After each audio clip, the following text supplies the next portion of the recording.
Hi, and thank you for joining us this Saturday evening. I'm Sarah Horbacewicz. Now, we had a beautiful sunny day today. The weather, it was just gorgeous. A little hot, though, but we have meteorologist Corrales Ortiz with us today. Corrales, the weather's warming up. I'm a fan. You think this was hot today? Okay, I'm from New Jersey, so we have to remember that. I'm not used to the Arkansas heat yet. Wait until things get started. I know. Season. But no, it was fantastic today. It was very reminiscent of what we saw yesterday, sunny skies as we went into the afternoon hours. But here's a look at what we saw for our highs today. Most of us were in the 80s, low 80s to be exact, and even some spots very close to the mid 80s to our south. So not a bad start to the weekend. And as we go into right now, we're still in the 80s, so it's still pretty warm this evening. Sun's still out as well, of course.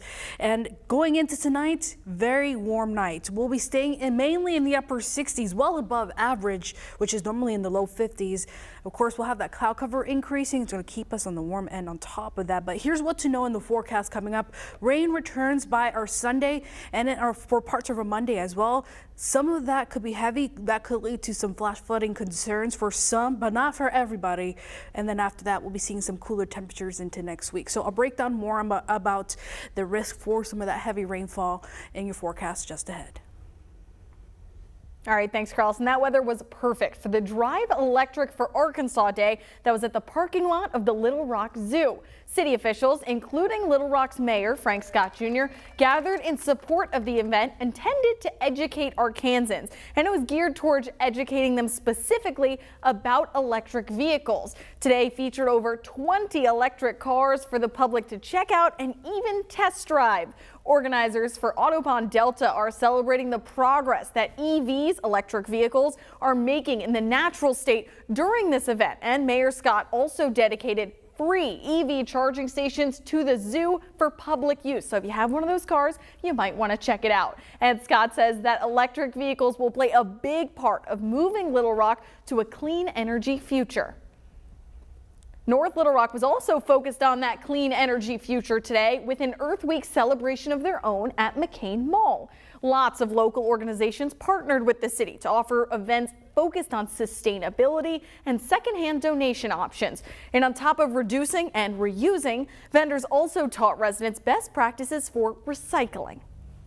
I think we've had 6 to 7 events this week to make sure people get out and know what ESCO processing and recycling is about, make sure that they know how the electronics damage our environment and the things that we can do to make this world a better place. And caring for the earth goes beyond this weekend. North Little Rock neighbors came together to beautify their communities, and they continue doing so. On May 11th, there will be another city cleanup.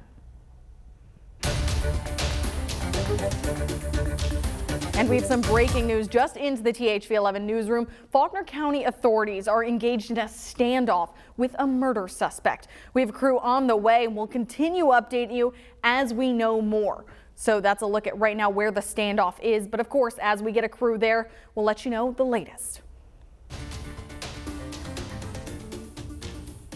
And the latest in consumer news, buying a house can be a challenging journey for anyone, and high interest rates don't make that any easier. Right now, buyers are seeing rates around 6% for interest. That's up from 3% homeowners saw last year. But even if those costs seem high, some Arkansas realtors say overall those interest rates are actually historically low right now.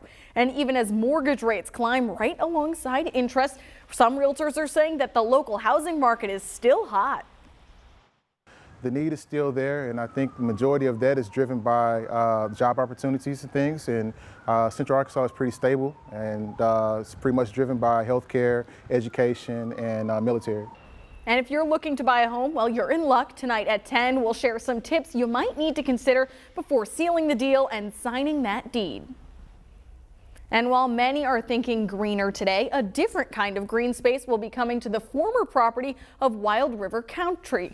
Molly Entertainment Center will have 2 main projects, golf entertainment called Tea Time and a bowling alley called Hyper Lanes. The property group behind the project has had this in the works for a while, and we're just looking for the right space and partners. I think it's going to be great because each of the entertainment that we bring in, we kind of try to bring the best in that particular field. And the project is expected to get underway in the next 3 months or so. They expect everything to be up and running by the end of 2023. Molly Entertainment Center brings and provides a boost to the North Little Rock economy. That's what they're hoping, and they're hoping to create around 200 jobs from this project alone.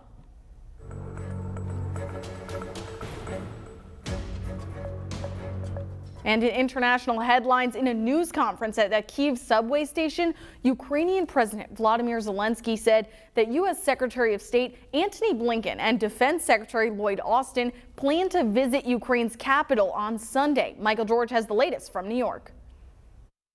Ukrainian President Volodymyr Zelensky says he's not afraid of Russian attempts to take his life. On Saturday, Zelensky held a news conference from the crowded platform of a subway station in the capital, Kyiv. He says he would like to meet with Russian leader Vladimir Putin, but only if Putin's forces stop the deadly onslaught in Ukraine's besieged southern port city of Mariupol. A Ukrainian presidential advisor says Russian troops have resumed airstrikes there and are trying to storm a steel mill. Ukrainian soldiers and civilians are trapped at the plant that Putin this week ordered sealed to starve troops into surrendering. Russia is terrorist because there is so much evidences, just Bucha, Mariupol, other Ukrainian city, where you can see these atrocities and terrible war crimes. Ukraine says Russian missile strikes on the southern port city of Odessa killed several people and injured others. To the northeast in Kharkiv, firefighters battled blazes in the aftermath of more Russian bombardments. Residents said they can't understand why civilians are being targeted in this war. And there will be no Orthodox Easter services at this northern Ukraine church.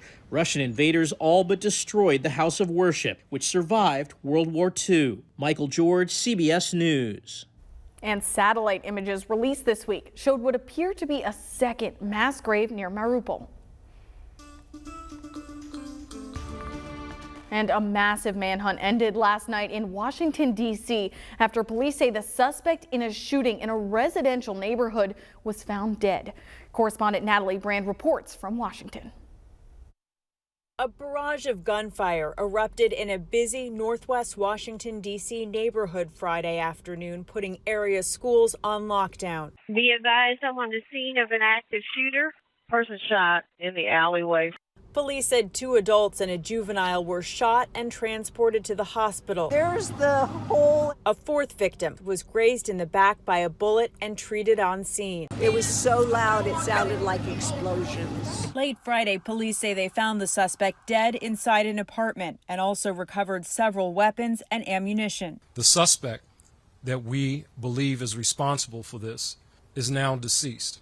We believe that the suspect took his own life as MPD members were entering or breaching the apartment where the suspect was located. With schools, embassies, and apartment buildings in the neighborhood, the shooting triggered a massive response by law enforcement.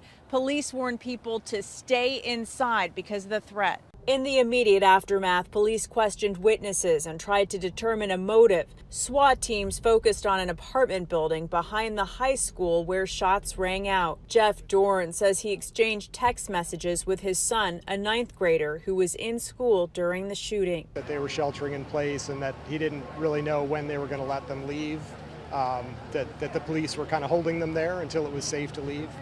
Late Friday, police were still working to take students to be reunited with their families. Natalie Brandt, CBS News, Washington.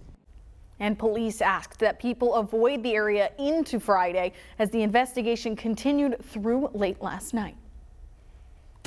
All right, still ahead, the CDC has issued a new health advisory for children. We'll have the details and what you need to know just ahead. Fantastic start to our weekend. Lots of sunshine to work with, but we're changing things up for the last half of the weekend. We see rain back in the picture, some of which could be heavy. Your forecast is coming up.